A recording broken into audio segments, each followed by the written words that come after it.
misalnya terunggah di media sosial Twitter, beberapa akun-akun di media sosial tentang video asusila yang mirip saudari G yang merupakan public figure. Ya, kemarin kita sudah lakukan penyelidikan, kita memanggil saksi-saksi yang ada, baik itu saksi pelapor sendiri dengan membawa barang bukti atau bukti-bukti yang ada yang dia miliki. Kemudian ada beberapa saksi lagi yang dia sampaikan ke kita. Itu sudah kita klarifikasi, juga ada saksi ahli sudah kita lakukan pemeriksaan. Ya.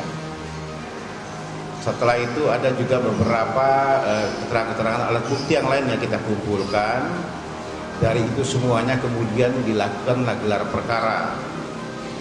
Ya, karena masih tahap penyelidikan, kemudian digelar perkara kemarin sore selesai. Hasilnya adalah bahwa dari penyelidikan ditingkatkan menjadi penyidikan. Jadi sekarang sudah sidik. Ya. Sidik nantinya akan kita siapkan rencana tindak lanjut ke depannya seperti apa kalau penyidikan. Apakah saudari yang mirip G tersebut atau yang berperan di situ akan dipanggil? Iya, nantinya. Ya. Nantinya akan kita panggil semua, akan kita selidiki siapa orang itu. Karena kan di sini kan dipersangkakan di pasal 27 ayat 1 Yunto pasal 45 Undang-Undang Nomor 19 tahun 2016 tentang ITE, juga pasal 8 Yunto pasal 34 Undang-Undang Nomor 44 tahun 2008 tentang pornografi. Ya. Yang kita cari nanti di sini adalah siapa yang mengunggah pertama, termasuk yang membuatnya nantinya.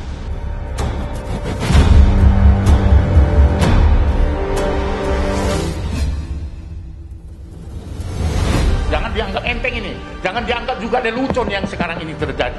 Karena 49 juta loh itu. Trending. Aduh, gimana ini? Angka saya itu sudah melewati tadi 45 juta pornografi. Ini sudah menjadi guyon, bayangkan. Siapa lagi nawar loh? Siapa lagi? Tadi disebut itu. Siapa lagi? Ya Anda kenal semua itu. Ini. Terhadap peristiwa ini, saya melihat dampaknya.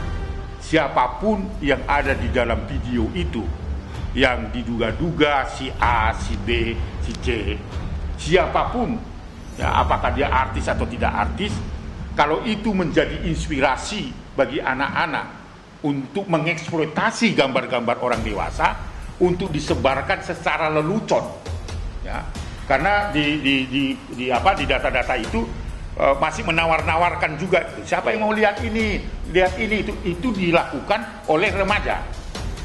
Nah, yang kami lihat adalah dampaknya. Hitungan beberapa jam saja sudah jutaan anak yang mengakses itu. Hitungan beberapa jam saja sudah jutaan anak yang mengakses itu.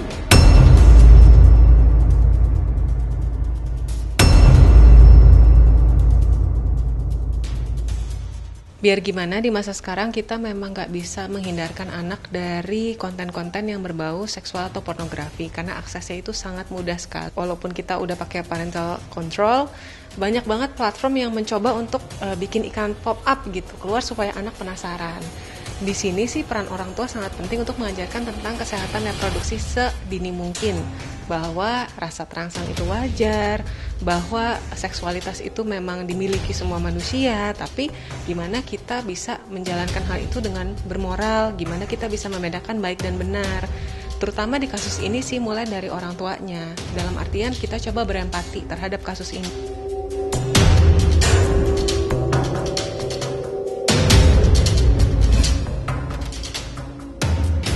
Kalau memprotek 100% kayaknya agak sulit ya. Tantangannya sebenarnya di satu sisi ini adalah teknologi yang dimana generasinya mereka kan beda sama kita dulu. Kalau zaman kita memang belum ada barang-barang ini gitu kan. Tapi kan di eranya mereka nggak bisa dihindari dan bahkan nantinya di kemudian hari ini akan jauh lebih daripada sekarang gitu teknologi ini. Nah, gue emang ngebatasin banget sih soal anak. Sekarang beberapa platform kan juga sudah menyediakan menu buat khusus anak-anak dan waktu juga, dan ya BO itu penting sih, bimbingan orang tua pada saat sulitnya. Kadang-kadang mereka udah ngerasa yakin gitu terus kita lepaskan, tapi tetap pasti ada bocor-bocor halusnya. Jadi kadang-kadang ya aku berusaha dampingin terus, nekenin ke Sienanya, Inas juga nekenin ke Sienanya gitu, kalau buka kamu pilih sendiri kalau kontennya ada hubungan yang terlalu remaja dan ya terlalu udah bukan umurmu, ya kamu sendiri yang ngekat gitu. Kalau emang untuk treatment ke anak, kalau emang at all nggak boleh sama sekali juga kesian, anak kita jadi kuper nantinya gitu. Nah, tinggal kita gimana caranya kita batasin waktunya. Sama sekarang beberapa gadget ada kids mode-nya tuh, jadi mode anak, jadi emang lebih ramah anak lah gitu. Dan gue hindarin akses ke kadang-kadang konten-konten begitu adanya kayak malah di sosial media gue, adanya malah di kayak di tempat iklan di mana gitu, nongol tiba-tiba gitu iklannya apa, tiba-tiba ada kontennya agak-agak berbau pornografi gitu. Nah, gue lebih batasin ke arah konten-konten yang ada di handphone atau tablet anak-anak gue. Gimana ya? Enggak, gue lebih suka straight to the point aja. Pokoknya apalagi kan anakku cewek-cewek nih, 3 kan, cowok cuma tuh, cewek-cewek 3, kalian pokoknya yang boleh ini, nggak boleh ini, udah langsung gitu aja, langsung to the point. Karena anak-anak sekarang kalau kita ambangin kayak model orang tua kita zaman dulu, nggak boleh. Ya kenapa nggak bolehnya? Harus dikasih tahu alasan. Nah, jadi gue lebih ke nggak boleh karena ini, nggak boleh karena ini gitu, lebih ke situ aja sih, lebih ke penjelasan. Kita sebagai orang tua yang menjadi pintu untuk anak-anak mendapatkan informasi gitu. Dan mau memang ya itu terbuka sekali atau tertutup sekali, balik lagi gitu. Itu memang dari pihak orang tuanya masing-masing. Kalau memang orang tuanya memberikan ruang untuk anak-anak yang mencari celah untuk nonton tontonan tersebut, ya berarti kan memang dari orang tuanya. Jadi memang sebenarnya atau mungkin kalau memang ya, Rendra kebetulan lagi melihat, kita langsung ganti channelnya atau ganti konten yang lain, langsung ganti aja. Kita belum kasih dia medsos ya. Yang kedua, tayangan yang dia tonton kita harus tahu, kita pantau. Dan kalau bisa nontonnya bareng sama kita. Dan di waktu-waktu tertentu, jadi bukan seperti kayak seharian pegang gadget dan terus nonton jadi lepas kontrol gitu kan. Kita sih kalau buat Rendra sama Malik ya, kalau kayak Instagram apa kita sih belum kasih lihat dia ya. Paling YouTube ya. Kalau YouTube pun kita pilih-pilih yang memang buat anak-anak, dan kita lebih coba cari yang ada nilai-nilai Islamnya gitu ya kan. Banyak sekarang kan temen-temen juga buat gitu. Jadi dia bisa lebih tambah ilmu, bacaan Quran misalnya, murotal yang Islam juga banyak, yang buat kartun misalnya seperti itu. Kita coba lama-lama dia bisa hafal juga gitu pelan-pelan. Dan kita bisa mengarahkan ke arah yang lebih baik. Dan kita terus doakan anak-anak, terus pantau, apalagi sekarang zamannya daring semua, otomatis anak-anak dekat sekali dengan gadget. Tapi itu pun pemakaiannya sesuai dengan kebutuhan dan harus dengan pantauan orang tua tentunya, supaya anak-anak ini merasa ini adalah hal yang memang perlu diketahui, tapi jangan sampai bablas gitu. Jangan sampai anak-anak ini menjadi penasaran, kepingin tahu, mencari tahu sendiri. Jadi lebih baik berbicara dengan orang tua gitu.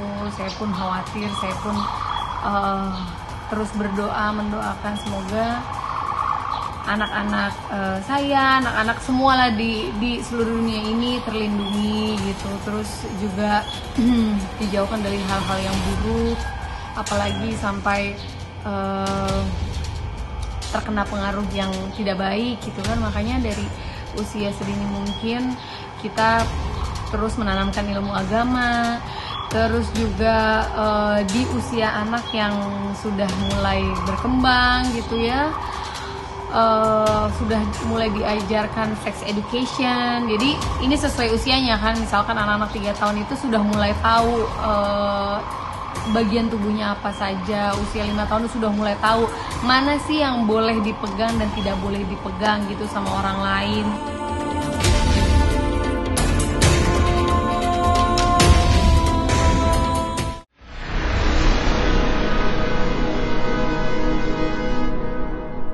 Jadi jangan lupa untuk subscribe Cumi Cumi. Ditekan ya tombol lonceng merahnya.